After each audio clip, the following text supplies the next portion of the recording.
All right. So it's 10:01. I think we are ready to get underway. Apologies if folks have heard me say this about 3 times now, but good morning, everybody, or good afternoon, depending on where you're calling in from. So first and foremost, thank you all so much for taking the time to join Canopy for today's presentation, Next Gen Now, an audacious plan to keep our forests standing by transforming the paper, packaging, and fabric supply chains. So today you're going to hear more about Canopy's exciting vision to bring next generation solutions such as recycled textiles, agricultural waste-based paper and packaging to commercial scale, and also hear directly from some of our outstanding partners about their work to protect our forests, tackle climate change, and improve their bottom lines. But before we do that, a couple of quick housekeeping items. So on the Zoom side of things, well, first and foremost, I do want to take a moment to acknowledge that I'm calling in from South Burlington, Vermont. So I want to acknowledge that I'm on the traditional territory of the Western Abenaki. Meanwhile, Canopy's home office in Vancouver is located on the traditional territories of the Musqueam, the Squamish, and the Tsleil-Waututh nations. And then secondly, a couple of quick reminders about Zoom. So if you need a local call-in number, like I mentioned, sometimes, as I always say, Murphy's Law of webinars, what can go wrong may go wrong. If you're having issues calling in from the audio, you can refer to the meeting chat, and there's a link for your local call-in numbers if you're having any issues there. And if you need any additional assistance, please feel free to post that in the Q&A function. And also on the Q&A function, if you have any questions throughout the webinar, feel free to type any of those into the Q&A feature of your Zoom toolbar. And you can also use the thumbs up icon in the Q&A to upvote any questions you'd like to have asked. And those that get the most votes, will prioritize those in the queue. Also, if you're looking for closed captions, they're available via the live transcription during the webinar. So to enable that, you're going to want to click live transcript in your Zoom toolbar and then click show subtitle. And then last but not least, that this webinar is being recorded. So the recording and the slides from the presentation, we'll share that with the registrants via email post facto, along with just a thank you for all of you for your time, your consideration. And last but not least, want to take a moment just to quickly thank our lovely panelists, who you'll get to meet at the end of the presentation, but really cannot thank them enough for their time, their expertise, and their outstanding commitment to conservation. Carolina Sister-Cohen, who's a global marketing leader at Eastman Chemical Company, James Hughes, Chief Executive and CIO at Vedra Partners, and Justin Schmidt, Global Packaging Manager at Ben & Jerry's. And with that, I'll turn it over to Canopy's Executive Director and Visionary, Nicole Rycroft, to talk more about Canopy's audacious vision to transform the world's paper, packaging, and textile supply chains. Take it away, Nicole. Awesome. Thank you, Jordan. And good morning, everybody. Thank you for joining us. Well, good morning, good afternoon, good evening, depending on which part of the planet that you're joining us from. So as you're all likely aware, Canopy was recently announced as one of this year's Audacious partners and a recipient of $60 million in philanthropic support, which will be given to us over the course of the next 6.5 years. For those of you who don't know Audacious, or the Audacious project, it's a funding initiative associated with TED that supports bold NGOs that are catalyzing social impact on a grand scale. Before we launch into all things Audacious, I just want to take a moment to thank and congratulate all of you. As you know, Canopy has been working to eliminate the use of ancient and endangered forests in the paper, the packaging, and the viscose supply chains over the course of the last 20-odd years. That work has been in partnership with you. Our impact, our ability to drive change has been because of our collaborative work together. And so this recognition is not only of Canopy's work, it's a validation of your work and your leadership and our impact together. So I just wanted to take a moment to acknowledge that and thank all of you for your work and leadership to date. And for being such incredible partners alongside of us in driving change. And the spoiler alert, I guess, is that there is more to come. So For those of you who are close to Canopy, you'll know that this scale of investment, this philanthropic support of our work is a game changer for us. We've always prided ourselves on punching above our weight. That obviously continues to be the case, and we're looking forward to continuing with that kind of impact moving forward over the course of the next decade. But this definitely helps us move up a weight division. What is probably not surprising, given the kind of the title of the webinar, is that the focus of our work over the coming decade with this support from Audacious is really focused on accelerating the transition to low carbon, more circular next gen production, to really help shift us away from take, make, waste production, linear extractive supply chains from the 20th century, and to compress and accelerate the transition to scaled next generation low carbon solutions for packaging, for paper, for pulp, and for viscose. These solutions really, even 5 years ago, seemed like a distant possibility, but thanks to tenacious innovators, to early adopters like all of you, next gen solutions are coming to market. And so with this building momentum, we're really excited about how this support is going to turbocharge our work together. So Canopy has, and I'm maybe just going to ask Hannah to move us to the next slide. Thanks. So Canopy has benchmarked out for between now and 2033. So over the course of the next decade, our goal is to bring 60 million tons of new next-gen capacity to market. So to bring these low carbon circular solutions to market, and in doing so, displace all of the ancient and endangered forest fiber that's currently being logged and used in pulp and man-made cellulosic and paper production, to ensure that all new mills that are built are predicated on next gen, and that there are actually no new forest-based mills being built post 2025. And we're going to, of course, then work to translate that reprieve in pressure on forest ecosystems to actually have that translate into formal conservation with at least 90 million hectares of climate critical forests being kept standing as a result of our collective efforts. If we move to the next slide. So why next gen? So of course, there are clear and significant environmental benefits. Canopy has done a lot of work in tracking and assessing the environmental credentials of various next-gen technologies and products to ensure that we're not just trading in one environmental disaster for another. There are consistently across a wide range of environmental markers, next-gen outperforms conventional wood-based packaging and viscose and pulp in kind of, be it around human toxicity, 5 times lower impact on biodiversity because of the significantly lower impact on land use. The fact that there's 4 tons less carbon per ton of product than a conventional wood-based mill. That, depending on the life cycle analysis that we looked at, that kind of expanded all the way up to 15 tons less carbon per ton of product. There are less chemicals, less water, and less energy that's required in the manufacturing process, along with the fact that you get to keep forests standing. And so we get to maintain the forest carbon sequestration system that there is embedded in standing forests. Also, by diverting what are currently seen as waste products, agricultural residues, discarded clothing, industrial food waste, we are alleviating secondary environmental pressures like methane and GHG from the burning of straw. But it's not just environmental credentials.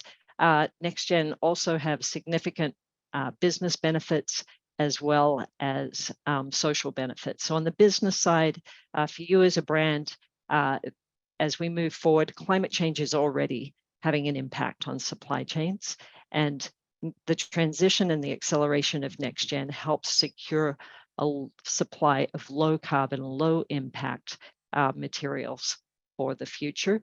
It enables you to hit your scope 3 emissions, given that 90% of carbon footprint of a product is in that kind of like in that scope 3, the raw material sourcing part of the production system. And then from a technical perspective, next gen fibers are, from what we've seen, consistently across the board on par or outperforming wood-based products, which is enabling things like the lightweighting of boxes, which then leads to secondary benefits like less transportation costs.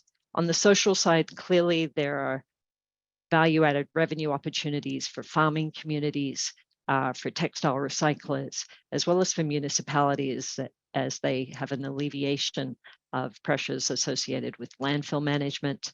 And then, of course, as we see in places like India with Delhi's 40% of Delhi's air pollution attributable to the burning of straw, we can help avert and alleviate human health crises around the world. We move to the next slide. So 60 million tons, that's a big number. Is it even possible? How are we going to get there?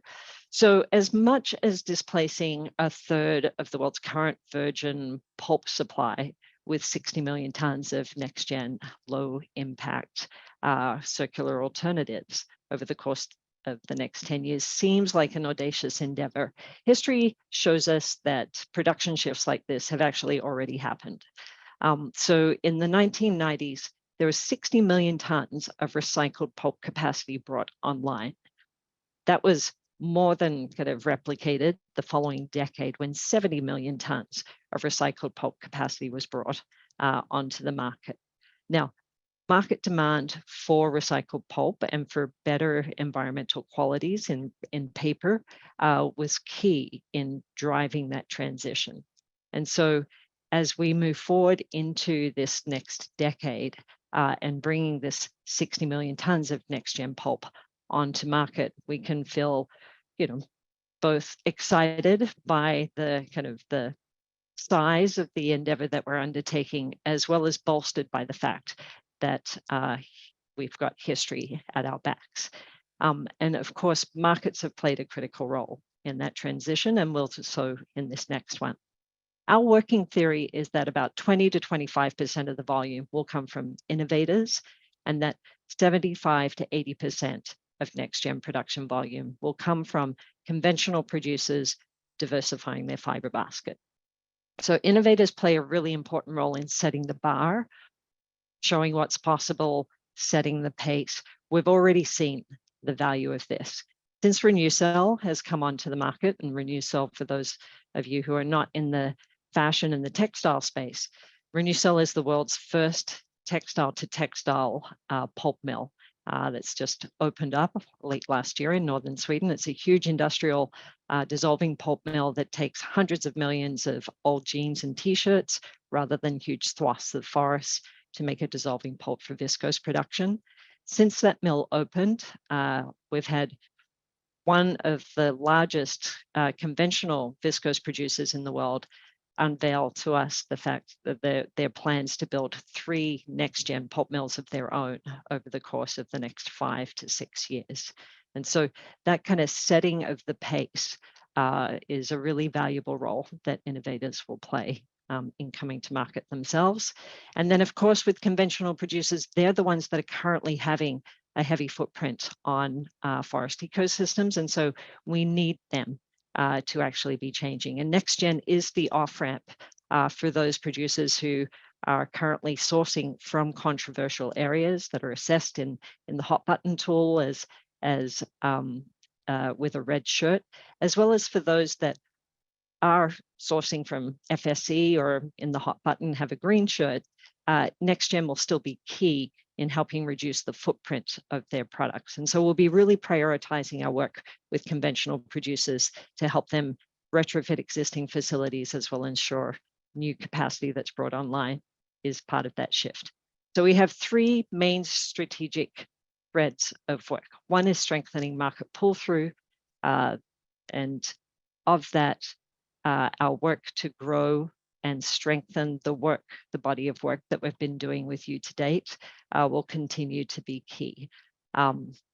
Within this work, we'll be ensuring that we deepen our work with you, as well as expand our partnerships around the world. We're going to be launching a Next Gen Brand Champion Circle, so stay tuned for that. And what we've found to date is that one of the most powerful tools to build investor confidence and mobilize the necessary investment into Next Gen, as well as create a value proposition for the conventional producers to start mobilizing around Next Gen, is a strong demonstration of market interest with these letters of intent to purchase. And so that will be one of the most important pieces that will be engaging you around over the coming weeks and months and years, both letters of intent to purchase as well as the translation through into offtakes. And we'll be looking to establish an offtake registry to help make that process, easy, actionable, and really efficient. If we move to the next slide.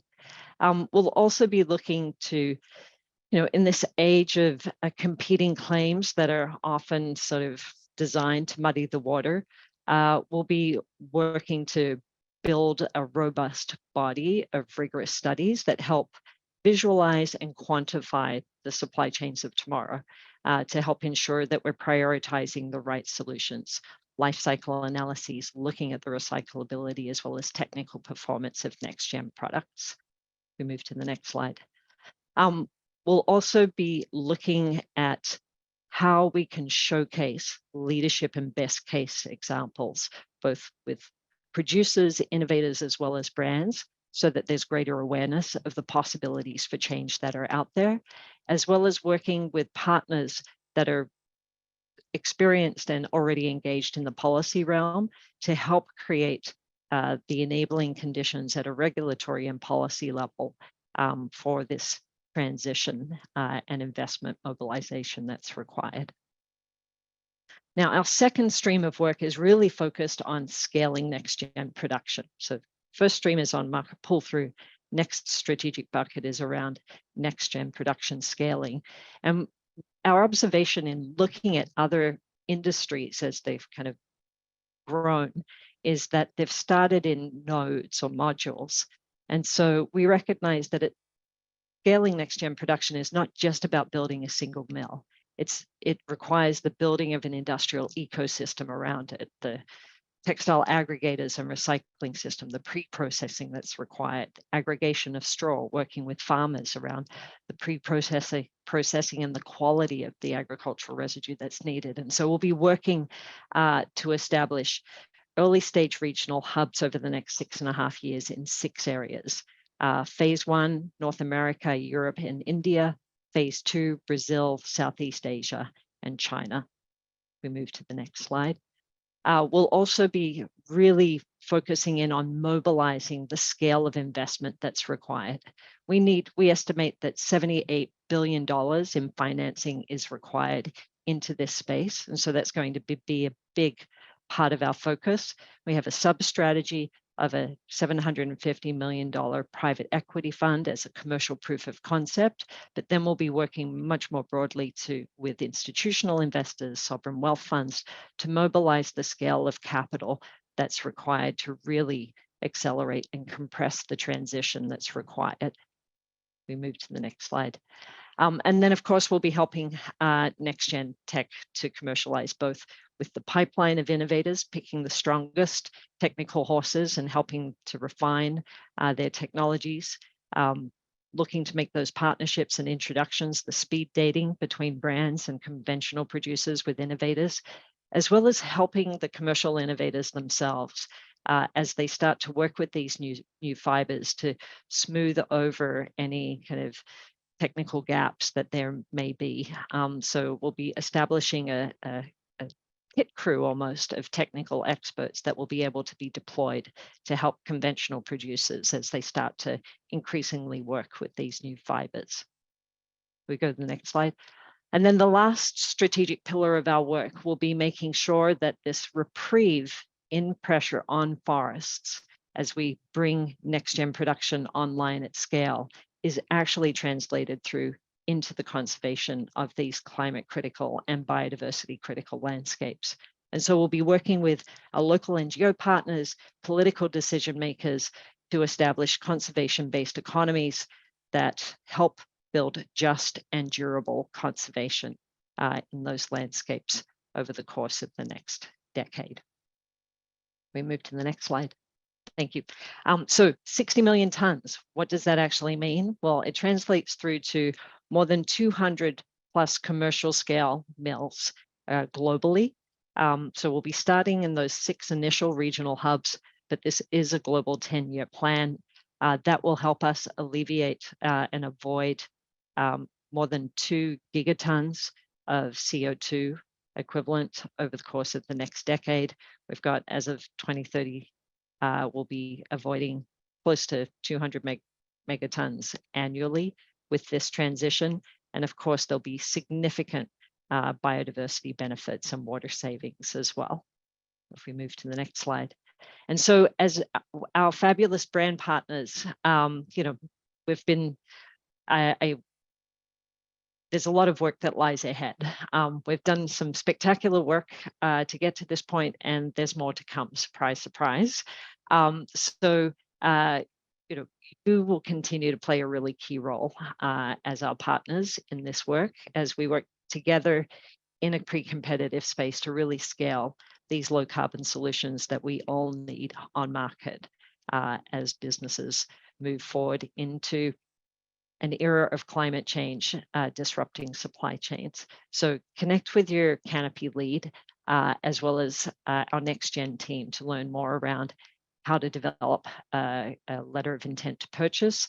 This will be critical in priming the pump for next gen production. And then of course, the products that are on market, be it the 11 million tons of next gen packaging and paper that's already out there, or these next gen MMCF products that are already on market, really try and prioritize pulling those through into your business practices and production systems. So I think we've just got a couple of the email addresses here for our next gen team. We're going to hold questions. Of course, we're very open for any questions that you have about kind of the our approach to scaling next gen over the course of the next decade. But I do want to move immediately into kind of the conversation with our spectacular panelists that we have today, and then we can kind of roll questions both for the panelists as well as anything that you might have burning as a question about our work over the course of the next decade into the Q&A at the end. So in terms of our spectacular panelists, maybe we'll just do a quick go around. I know none of you are shy, which is partly why you're joining us to contribute to today's discussion. If we can maybe just do a quick go around, and Justin, maybe we can start with you. Sure. Hi, everyone. I'm Justin, and I'm the packaging manager at Ben & Jerry's. Yeah, happy to talk with you all today. And James, and then Carolina. Hi, delighted to be here. My name is James Hughes. I'm the Chief Executive and Chief Investment Officer of Vedra Partners. Nice to meet you all. Hi, everyone. I'm Carolina. I am in charge of the global marketing strategy for Naya acetate fibres within Eastman. Very happy to be here.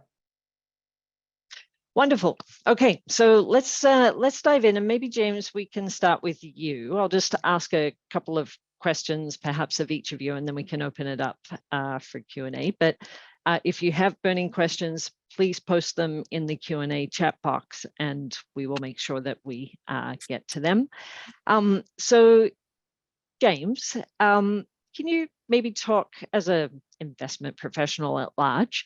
Can you maybe share a little bit of your insights around how NextGen fits into this growing movement within the investment space towards ESG and impact investment, and any experience that you've had in terms of early investor receptivity towards NextGen?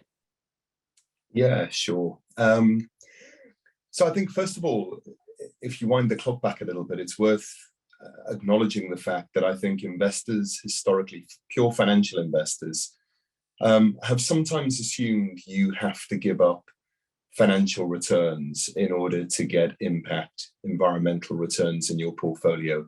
The two have been seen a little bit as being mutually exclusive. And I think that's changing rapidly. I think that's changing for a number of reasons. It's changing because regulations are coming in at some stage and forcing a change. I think it's changing because companies are learning to innovate very quickly. And I think they're learning to innovate very quickly because we're seeing significant reoccurrence of climate issues, climate risks around the world. And I think it's changing because you are seeing a much greater,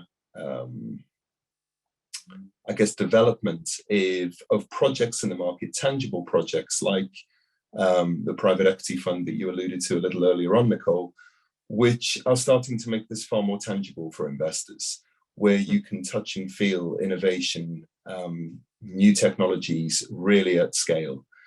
So I think there's a number of reasons why you're starting to see a much greater involvement of impact investing coming through.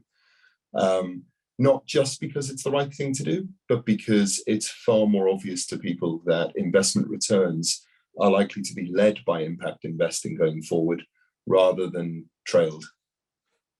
Right. Well, and I think that leads quite nicely into one of the things that I was wanting to explore a little bit with you, Justin, which I guess is kind of like James's kind of sentiment around how this is really starting to infuse and kind of direct strategy within investment houses. What made Ben & Jerry's decide to embrace next gen? How do you see it fitting into your strategy? Yeah. So Ben & Jerry's has always had its economic, product, and social missions as our three core pillars. And how do you balance your economic and social, and how do those two play together? I think it's a little bit what James is talking about. And so we've always been passionate about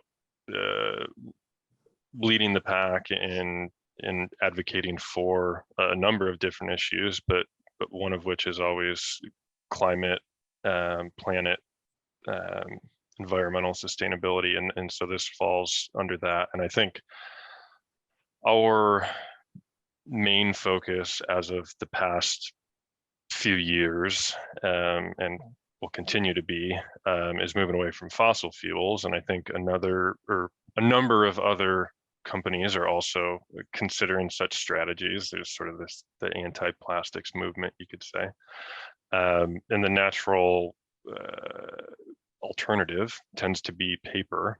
And so we can't all, sounds obvious, but I think for some folks it isn't, or it's worth reminding of, like, we can't all move to paper.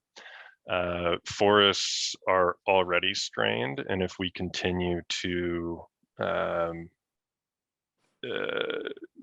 build and increase the volume of fiber requirements, they're going to continue to be more and more strained. So for us, it became clear of, like, we need a balance here. And as you said, like, we need to better diversify our fiber sourcing and help pave the way for others to do so as well. Yeah, I always call that door number 3, right? It seems so reductive to feel as though it's just paper or plastic. Like, there has to be a door number 3. Yeah, exactly. And Justin, maybe just before I go to Carolina, what are some of the strategies that you've kind of seen and or deployed at Ben & Jerry's to help prime the pump on next gen? Yeah, so I would say, like, first things was, like, get standards, guidelines, and sort of the internal things in order. Have those things written and documented, and folks agreed on, yes, this is priority, this are the things we need to focus on, and the things that are valuable to us, so that it's those things are set in stone, and when innovation projects come in, you can then reference, well, like, this is what we're passionate about. We now, this new thing we can do properly from the start, and we don't have to sort of keep going back and trying to fix things, which is what we're basically trying to do for our current portfolio. Is how do you take our pines being the bulk of our business and create an alternative fiber strategy for those. And then I think, so that's sort of on the internal side or element of things. And then there's the external facing. And I think that's where the partnership with Canopy, and Canopy leading the letters of strategic intent to purchase sort of exercise, and us becoming part of that, and encouraging other companies to do the same, so that we can get that sort of industry aggregated input or signifier of interest, let's say, to drive the investments that are needed to really scale this stuff. Mm-hmm. And so I'd be interested, James, in your take on whether that's actually really helpful from the investment space. Maybe you can shake or nod. No, I think it's absolutely right. I think thanks to groups like Canopy and you guys in particular here, creating that ecosystem is absolutely key for investment and for financial investments to follow. I think if people are investing in some of the technologies that we know are available today, and the changing of mills and the changing of feedstock, you need the comfort factor that there's going to be demand for it. You need the comfort factor that these products are actually demanded, they are scalable. And I think the work that you're doing is really groundbreaking in being able to demonstrate that, working with your brand partners, enabling the letters of offtake, letters of intent to purchase. That's a huge part here. And Ben and Jerry's and what Justin said is a case in point, that you have this demand, you just need to release the capital to scale up. Right.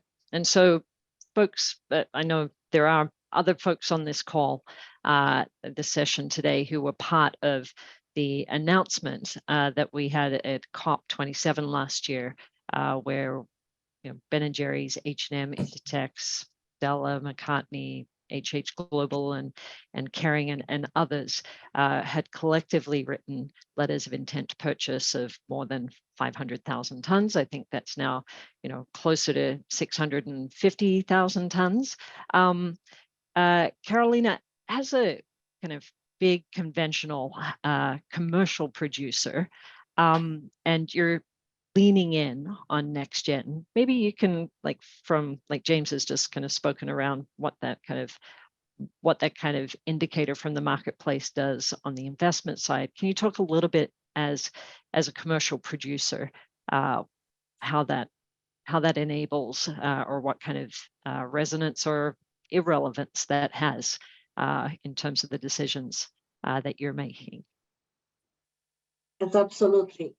So as a fiber manufacturing, and we are playing in this man-made cellulosics, but not being a viscose producer, but an acetate producer, our journey towards finding sources of feedstock that could make acetate is the big challenge, is our main strategy that we are focusing on, trying to bring to the market next generation fibers at scale.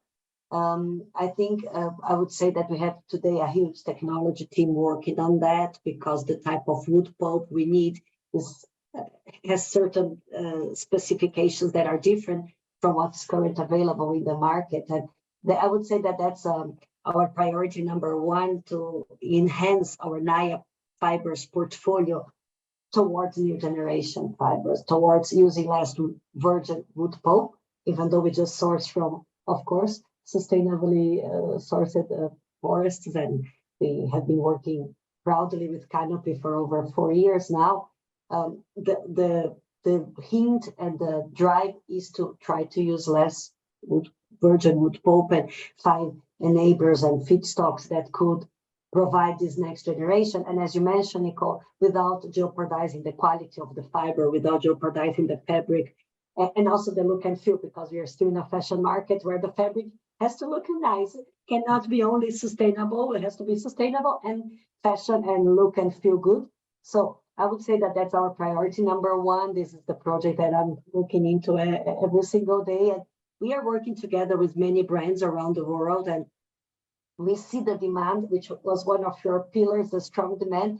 The demand is there. I think they are just ready to get and to jump into new next gen fibers, because not only the brands like us have that statement in our sustainability corporate goals, but also because it's the right thing to do. I mean, nobody wants to keep using virgin materials anymore.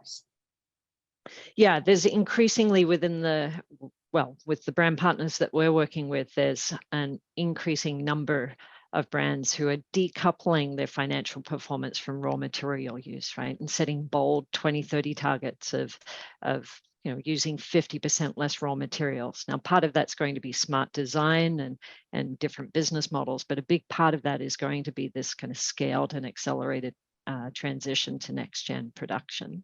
I think there's something, Carolina, in what you were just saying that Rachel has asked kind of in the Q&A box, which is the goal to transition all conventional mills into next gen before building new ones? And I think that's an important point. And I think, at Eastman, you're sort of already on that path, right? The scientific community, so I'll take a pass of it, and then maybe Carolina, you can jump in. The scientific community are really clear, right? For us to stabilize our climate, for us to halt the precipitous decline in biodiversity loss, we have to keep more than 30 to 50% of the world's forests standing, and restore areas that have already been degraded. And we can't do that if we continue to rely on them for, the fiber for, packaging and takeout containers and shipping boxes, as well as a growing kind of volume of textiles. And so for us, the goal with between now and 2030 is to actually ultimately look to displace 50% of the forest fiber currently being used in the pulp, paper, and packaging supply chains, so that we alleviate the pressure off forest ecosystems to be able to keep them standing. And this transition and diversification of the fiber basket to next gen is a really big part of that. And so the priority is really on for us at Canopy with conventional producers is to help them retrofit conventional producers to retrofit and bring into their existing production systems next gen fiber to displace virgin wood fiber. It's not just about the new facilities and new capacity that's built, because we're currently using too much too fast, which is partly why we have kind of the environmental challenges that we're grappling with. And so, Carolina, I'm just wondering for you at Eastman, how are you looking at kind of like your existing fiber basket, because you are actually transitioning and reducing the use of virgin wood fiber with kind of the plans, at least from what I understand, the plans that you have mapped out over the course of the next 5 years. Yes, exactly. So we are adjusting and trying to use non-virgin wood materials in our current plants in Kingsport, Tennessee, where we produce our Naya fibers.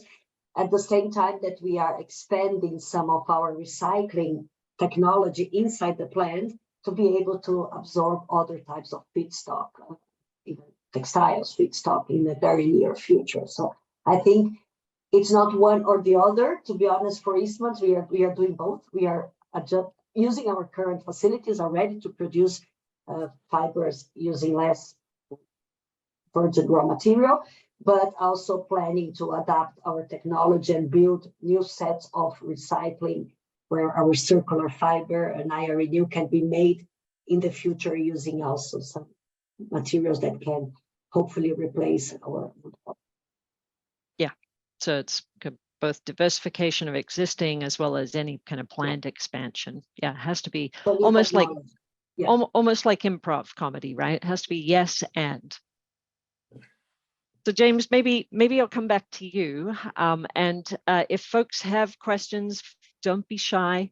We can leave them unattributed if that's a preference, but just pop them into the Q&A. But James, just popping back to you for a second. Can you maybe speak a little bit about one of the issues and the things that we work with our brand partners as well as conventional producers around is mitigating risk. So ancient and endangered forests, high carbon, high biodiversity value forest fiber, not only brings a heavy carbon and biodiversity footprint associated with business, it represents reputational risk and now increasingly regulatory risk. And so obviously risk is something that the financial sector often grapple with, and particularly within the investment sector, the insurance sector. Can you speak maybe a little bit around, I think, when we think of investment in the investment space, we also almost always go to, especially when it comes to innovation, VC and, private equity levels of capital. Can you speak a little bit around the investment community and the role that you think that they could potentially play in this space? Yeah, absolutely. And I think it plays a little bit to, well, both what Carolina was saying and what Justin was saying. But maybe if I recap a little bit. So this is the third impact investment vehicle that Vedra has been behind. We started on this journey of impact investing around 3-4 years ago with oceans, and then moved into green hydrogen. And now we are in a new vehicle that we're in the process of setting up, which will invest in new technologies, innovation around pulp sector, but also in the mills themselves. And I think one of the challenges that's come out of this has been, and it's constantly moving and evolving, but I think investors are not so aware of this space. I think it's quite new for a lot of investors that forest fibres are used to the scale that they are, particularly in the textiles industry. I think a lot of people realize that, packaging paper typically comes from wood, but that whole brand around sustainable forestry, I think, has overplayed itself somewhat, where people just assume, well, forestry is entirely sustainable. And we all know that it's not. I'm not saying that there aren't areas of sustainable forestry out there, but not to the extent that I think the average person in the street really understands. So I think there's a little bit of education to be done here, and I think there's a lot of work to be done on the investment side for skilling up green jobs, building mills maybe closer to source. I think just like in the agricultural and food industry, people really understand and resonate with the fact that you don't need to transport goods halfway around the world to do one part of the process to them and transport them halfway around the world to do the next part of the process. There's a lot of energy usage there, there's a lot of wastage. So I think there's a big opportunity here for the investment community to get behind this and start to really scale up these different technologies. It was quite interesting that you mentioned insurance in that, Nicole, as part of that, because I guess I was in the insurance industry a number of years ago, and sitting right at the top of the insurance industry is the reinsurance piece, where they come in and insure insurance companies for a variety of different risks. And what we've seen over the last 4 or 5 years and ever increasing amounts is that diversification by geography to diversify the risk, diversification by risk type really hasn't worked. People are being hit by all sorts of environmental issues and all across the world almost at the same time. So it's put the reinsurance industry and insurance industry in quite a difficult situation where they're having to get more specific and more granular on the risks that they're going to insure, which is putting a huge amount of pressure on industry. So I think what we will see, and again, regulations will play a part in this, is a lot of the insurance industry leading the way with some of these investments by really helping to invest against climate risk or mitigate climate risk in their own portfolio by taking long-term positions in areas like agriculture, like forestry, like oceans, to try and downplay some of the damage that's coming from climate risk over the near term. Mm-hmm. So we are definitely seeing a sea change out there with people. I think it's we're really on the cusp of a vast amount of financial assets moving in this direction. So we're trying to provide the vehicles to allow them to do that. Great. We've had a couple of questions come in, and feel free to kind of continue to pop them in the mix. I think one's kind of clearly for me, which is around, is the Audacious project funding to be spent internally within Canopy on advancing the cause, or is it to be spent on investment or anything external? So the $60 million that has been committed to date is philanthropic support. So we can't use any of that money to invest in a specific technology and in a more classic kind of investment way. And so the $60 million, we'll be using it to build our team to have more capacity to be able to work with, each of you as our brand partners, as well as bring on new brand partners to deepen our work together, as well as work across those other kind of strategic streams of work, as well as to be able to help support other NGO partners working in the space. So in particularly, like within the next gen hubs, those regional hubs that we're working in to help enable partner organizations and NGOs be able to move forward. That being said, on the investment space, we are, the community surrounding Audacious, are obviously very generous philanthropically and are also quite interested in the investment space. And so there are a number of the people that have stepped forward and foundations that have stepped forward in supporting our work through this project that look as though they may actually enter into helping to actively invest in kind of some of the mobilization of infrastructure capital and finance that's required. So that's hopefully kind of answers that one. I'm just going to have a quick look at, I think sort of, I'm happy to answer this, but I'm also happy to open it up. Maybe Justin or Carolina, if you have any thoughts on the kind of how kind of the just transition can be managed and built in with shifting to sourcing next gen fibers. Is that something that either of you would like to? I can just make a comment. I'm not sure exactly what they meant by just transition, because to be honest, it requires a lot of backbone work in terms of technology and finding the new raw materials to make the next gen fibers, at least for the textile market, I can say that. So I think the transition, not only from the producer standpoint, but also from the brand's standpoint, is a little bit necessary, but also, as I like it very much what James said, educational driven, because we have to do this transition, we have to do this investment to launch new next gen fibers, but also we need to engage with our partners and brands to educate consumer what they are buying, right? Why this is a better fiber than the previous one they had before. So I would say that this transition is going to require lots of hands to work together and make sure at the end of the day, the consumer that's buying a product with next gen material really understands why it's beneficial, what technology is behind all that. And this is a long journey that I think we will all have to be walking together. And if all the industries can lead to the same direction, I think that's perfect, not only textiles, but paper and others. Mm-hmm.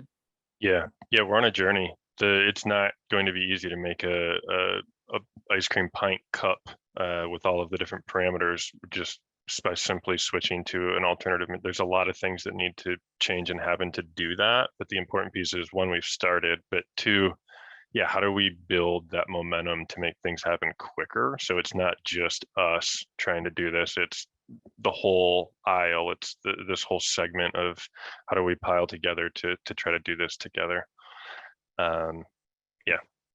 Yeah, I think that's a really important point. And I think it links into the next question. But before we go there, I think from Canopy's perspective, in terms of the just transition, that plays out in kind of slightly different realms. Like on the forest and forest conservation side, then we absolutely recognize that you can't secure kind of durable conservation of landscapes unless it's socially durable for the communities that live in and adjacent to those areas, and in and adjacent to those forests. And so we work with local NGO partners who work with communities, local decision makers, to really help build robust conservation-based economies and community-led conservation initiatives that have justice and local voices kind of at their core. So that's on the kind of the forest conservation side.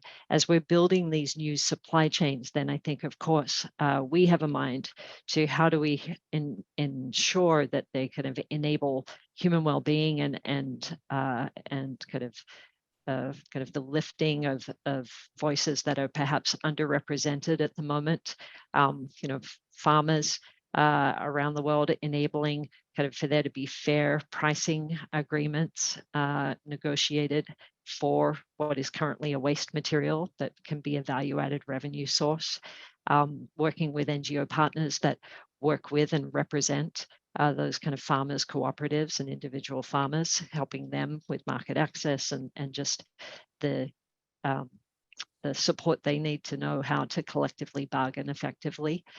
So those kinds of things. We're also having conversations with folks like, Donut Economics team around, what are some of the other elements that we should be thinking as these new supply chains are being built in real time, and are there interesting opportunities and ways for us to kind of structure them that builds that more in.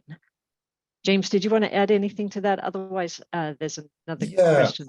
Yep, sure. I'm not sure specifically regarding the just transition, but I think it sort of plays a little bit to what does next gen mean to people. And next gen plays out in so many different ways in the technology that we're seeing here. And to me, that means technology products that really push the boundaries of innovation. What we should see then is that leads to improved efficiency, environmental benefits, but ultimately enhanced performance for companies and businesses involved in this. But if we look at next gen investors as well, who are very, very keen to vote with their feet, if they don't like something, it's not just financial performance, but if they don't like what boards, executive management are saying, if they're not following up with it, I'm sure many of the listed companies that are dialed into this today understand this. It really puts you at risk. It puts you at risk of losing investors. It puts you at risk of backlash as technology is enhanced through, online medium like Twitter and whatever else. So I think we really have to understand this and embrace this. And it's about companies getting behind what they're doing and actually showing it tangibly to people, demonstrating that they're actually making this change. It's for businesses like us then to enable them to be able to do that by scaling up that technology. And then Christina, I know that Neva's kind of popped in excitedly in the chat to the Q&A, but I think essentially your question is, what are the opportunities for smaller, under-resourced brands and companies to be able to sort of contribute to and to be able to access? And I feel like that's one of the places where Canopy tries to build the kind of like these vehicles, pre-competitive vehicles of collective action, so that the larger volume companies, the bigger brands, alongside of the smaller brands, all have a role to play. That's where things like the offtakes registry, I think, will be really helpful.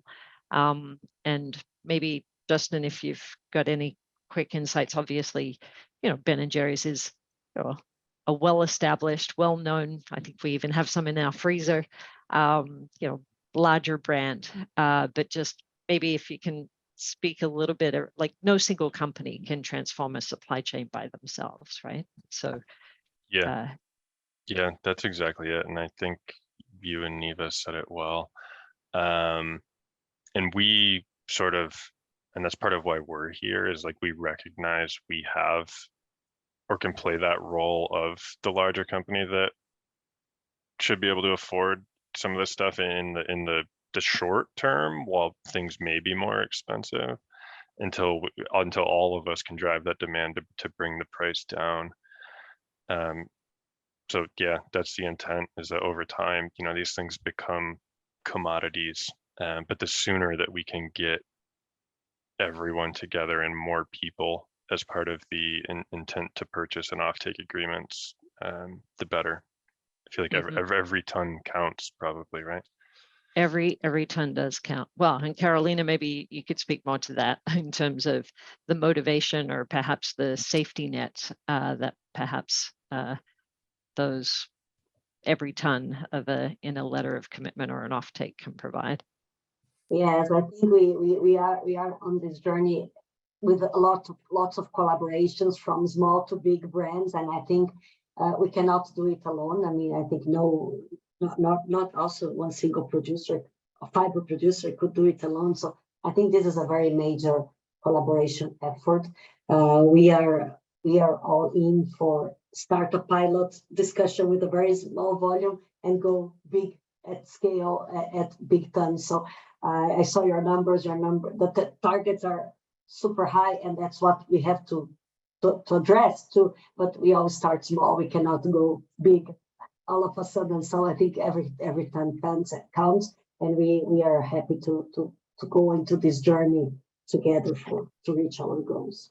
And we're coming into the closing moments, because I want to have everybody off of here at the top of the hour. Carolina, can you, is there a quick way to speak to how you experience the kind of price competitiveness of next gen and how that kind of changes for you as a commercial producer as you go to economy of scale production? Yes, of course, all the new technologies and all the new setups have a cost, right? So it does not come free of charge, but hopefully with the scale up and larger economies of scale, the cost can be something reasonable for brands to adopt. We are in the very beginning of the supply chain, right? So the fiber even might be a premium, but in the fabric, the premium is even less, and in the final garment, even less. So I think we all have to understand that, of course, we don't want to be a pricey fiber, but at the same time, sustainability is not for free. We have to pay the bill at the end of the day, and we need all the supply chain to be committed to support us in the journey of bringing these new technologies available. So I think we will drive this together. Yeah, and achieving scale, as Justin mentioned, is obviously key for hitting that. Any kind of one word from each of you around kind of like sensibility of or outlook about the next coming decade and the role that you'll be playing in helping scale next gen? Excited and necessary. Right on. Carolina? Very busy. I think we have lots of things to do. Busy. Excellent. We like that. And James? Yeah, I think excited to be one of the enablers bringing this technology. Excellent. All right, so that brings us to the end of our time together. Thank you all so much for joining us. Of course, I'm sure there are going to be, other questions. We will be launching the Next Gen Brand Champion Circle. We are going to be building the body of letters of support to purchase. I know my colleagues will be in touch, but if you have any questions or you're wanting to kind of develop a letter of intent to purchase jumping off this call, feel free to be in touch. And I've been reflecting recently on the fact that, for so long, we've been told that supply chains, take decades to change. But together, we're showing that supply chains can change in years, not decades. And I think COVID really underscored how quickly we can shift and pivot when needed. And what we're grappling with at this moment in time is not environmental problems. It's really, human behavior problems and us managing our own behavior within the bounds of our natural world. And so our work together is to ensure that our behaviors, our supply chains, our business practices enable us to live on this beautiful planet that we're currently living in, and to be able to have successful supply chains and secure supply of and successful businesses and secure supply of low carbon product. So we're excited to have this additional capacity that's going to turbocharge our work with you and alongside of you. Big thanks to everybody here for all of the work that you're doing to date and for joining us today. And a huge thanks to the incredible team at Canopy for making this session possible. Thanks, everybody. Have a great weekend. Thank you. Bye. Bye-bye. Thanks, Al. Take care.